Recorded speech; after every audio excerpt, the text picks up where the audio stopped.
ઉપસ્થિત છે ભારતીય જનતા પાર્ટી નવકૃત ગુજરાત રાજ્ય, એમને પણ આપણે આવકારીએ છીએ. ઝુબેરભાઈ ગોગલાણી આપણી વચ્ચે ચેરમેન એજ્યુકેશન આઈટીએસ વડોદરા, એમને પણ ખૂબ ખૂબ ભાવથી આવકારીએ છીએ. આપણી વચ્ચે શ્રી લાલજીભાઈ ઉગાવડી ઉપસ્થિત છે, હૃદયથી આવકારી એમનું સ્વાગત કરીએ છીએ. અને શ્રી વસંતભાઈ ગજર આપણી વચ્ચે ઉપસ્થિત છે, એમને પણ ભાવથી આવકારીએ છીએ.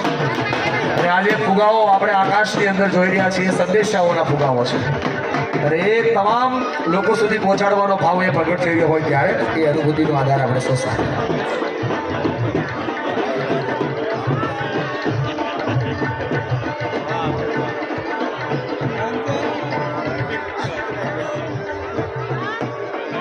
સરસ મજાની લાઇટો ચાલુ છે, જેમાં વચ્ચે અમુક લાઇટ જે હમણાં રોશની થવાની છે એને કારણે બંધ કરી હોય